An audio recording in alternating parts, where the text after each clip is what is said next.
আসসালামু আলাইকুম। Students care YouTube channel থেকে তোমাদের সবাইকে স্বাগতম। আর যারা ফেসবুক পেজ থেকে দেখতেছো তাদের জন্য রইল অসংখ্য শুভেচ্ছা এবং অভিনন্দন। এই ভিডিওতে আমি তোমাদেরকে অষ্টম শ্রেণীর বিজ্ঞান অনুশীলন বই থেকে প্রথম অধ্যায় যাযাবর পাখিদের সন্ধানে এই অধ্যায়টি থেকে সপ্তম ও অষ্টম সেশনের 13 থেকে 15 পৃষ্ঠায় যে প্রশ্নগুলো করা হয়েছে তা তোমরা কিভাবে সমাধান করবে তা দেখিয়ে দিব।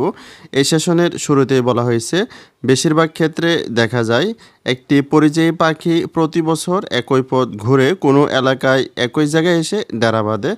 আচ্ছা, তোমাদের কি মাথায় এসেছে এই বিশাল রাস্তা চিনে পরিযায়ী পাখি ঠিক জায়গায় কিভাবে পৌঁছায়? পাখিদের পথ চেনার উপায় বোঝার আগে বরং ভেবে দেখো আমরা মানুষেরা কিভাবে দিক ঠিক করি।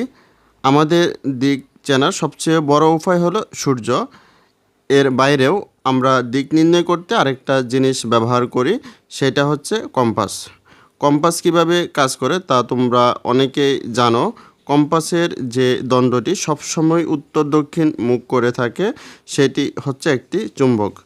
বহু বহু বছর আগ থেকে মানুষ দিক নির্ণয়ের জন্য কম্পাস ব্যবহার করে এসেছে। প্রথম কম্পাস ব্যবহারের কথা জানা যায় খ্রিস্টের জন্মের প্রায় 200 বছর আগে চীন দেশে। পরবর্তীকালে বহু শতাব্দী ধরে সমুদ্রে পাড়ি দেওয়া নাবিকেরা জাহাজের দিক ঠিক করার জন্য কম্পাস ব্যবহার করে এসেছে। তোমরা পাশে যে চিত্রটি দেখতে পাচ্ছ এটি হচ্ছে একটি কম্পাস। এই কম্পাসের মধ্যে যে দণ্ডটি দেখতে পাচ্ছ এটি মূলত একটি চুম্বক। এটি সবসময় উত্তর এবং দক্ষিণ দিকে মুখ করে থাকে। অর্থাৎ তুমি কম্পাসটিকে যেভাবে ঘুরিয়ে দাও না কেন, এর মধ্যে যে দণ্ডর চুম্বকটি রয়েছে সেটি সবসময় উত্তর এবং দক্ষিণ দিকে মুখ করে থাকবে।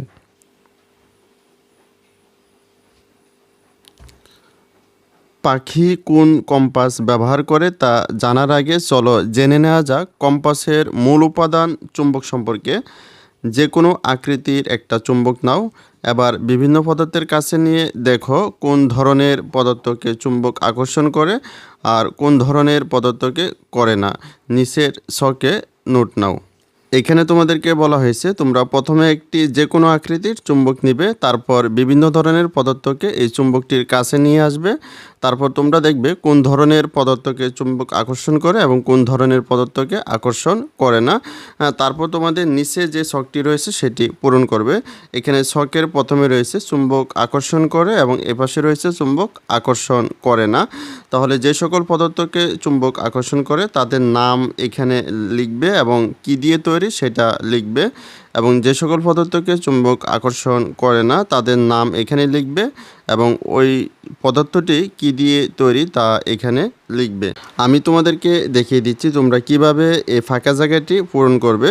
তার আগে তোমরা যারা এখনও আমাদের এই চ্যানেলটিকে সাবস্ক্রাইব করোনি তারা এখনই এই চ্যানেলটিকে সাবস্ক্রাইব করো, আর যারা সাবস্ক্রাইব করেছো তাদেরকে অসংখ্য ধন্যবাদ। এখানে তোমাদেরকে বলা হয়েছে যে কোনো আকৃতির একটি চুম্বক নিতে হবে, তারপর বিভিন্ন ধরনের পদার্থের কাছে নিয়ে দেখতে হবে কোন ধরনের পদার্থকে চুম্বক আকর্ষণ করে এবং কোন ধরনের পদার্থকে আকর্ষণ করে না। তারপর নিচের ছকটি পূরণ করতে বলা হয়েছিল। তাহলে যে সকল পদার্থকে চুম্বক আকর্ষণ করে তার তালিকাটি হচ্ছে, এখানে আমি লিখেছি বস্তুর নাম আর এখানে লিখেছি কি দিয়ে তৈরি হয়েছে।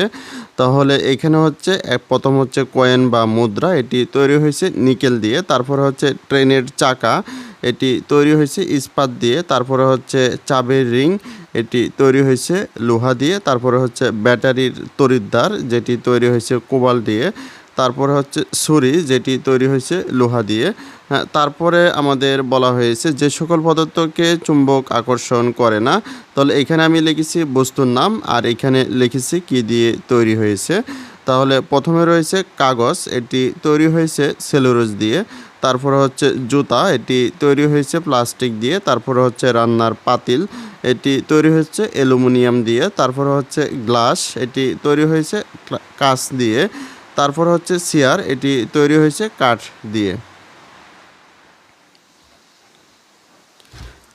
তারপর তোমাদেরকে বলা হয়েছে চুম্বক প্রাকৃতিকভাবে পাওয়া যায়, কৃত্রিমভাবেও তৈরি করা যায়।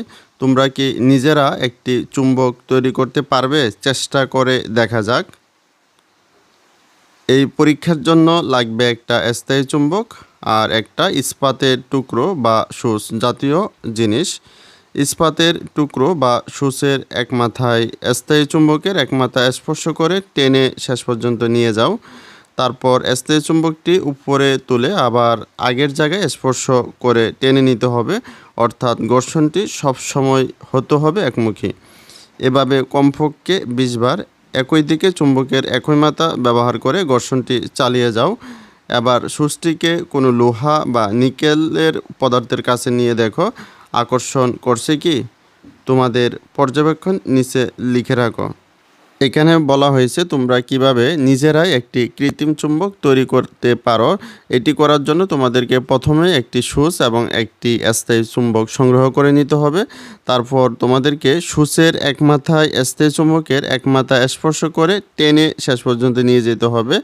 তারপর স্থায়ী চুম্বকটিকে উপরে তুলে আবার আগের জায়গায় স্পর্শ করে টেনে নিতে হবে, অর্থাৎ একই ঘটনার পুনরাবৃত্তি ঘটাতে হবে। তোমরা স্ক্রিনে যে ভিডিওটি দেখতেছো এটির মতো করে তোমরা একটি সূচের এক মাথায় একটি স্থায়ী চুম্বকের এক মাথায় স্পর্শ করে বারবার একই ঘটনার পুনরাবৃত্তি ঘটাবে, অর্থাৎ ঘর্ষণটি সবসময় একমুখী ঘটাবে। এই পরীক্ষণটি সম্পন্ন করার পর তোমরা পরীক্ষণ থেকে যা যা পর্যবেক্ষণ করেছো তা নিচের এই ফাঁকা জায়গাটিতে লিখে রাখবে। আমি একটি নমুনা উত্তরের মাধ্যমে তোমাদেরকে দেখিয়ে দিচ্ছি তোমরা কিভাবে এই ফাঁকা জায়গাটি পূরণ করবে। নমুনা উত্তরটি হলো, আমরা একটি সূচকে একটি স্থায়ী চুম্বক দ্বারা 20 বার একমুখী ঘর্ষণ করলাম। তারপর সূচটিকে লোহার সংস্পর্শে আনলে সেটি লোহাকে আকর্ষণ করছে। এর কারণ হচ্ছে সূচটি চুম্বকে পরিণত হয়েছে। তারপর তোমাদের বলা হয়েছে এখন একটা বাটিতে পানি নিয়ে সেই পানিতে সূচটাকে খুব সাবধানে আলতো করে ভাসিয়ে দাও পানির পৃষ্ঠটান নামক ধর্মের কারণে, তাহলে সূচটি বেঁচে থাকবে। উপরের শ্রেণীতে পানির এই ধর্ম সম্পর্কে তোমরা বিশদ জানতে পারবে। তারপর বলা হয়েছে খারাপভাবে ফেলার চেষ্টা করলে সাথে সাথে সূচটি টুপ করে ডুবে যাবে। সূচকে ভাসিয়ে রাখার আরেকটা বুদ্ধি হলো এক টুকরো ছোটো কাগজে সূচটিকে ঘেঁটে তারপর ভাসিয়ে দেওয়া। তারপর বলা হয়েছে আবার ভালোভাবে লক্ষ্য করো সূচটি কি উত্তর দক্ষিণ দিক মুখ করে আছে। নিশ্চিত হতে চাইলে বাটিটাকে একটু ঘুরিয়ে দিয়ে দেখো সূচের দিক একই থাকছে কি না। তারপর বলা হয়েছে তোমাদের পর্যবেক্ষণ নিচে লিখে রাখো।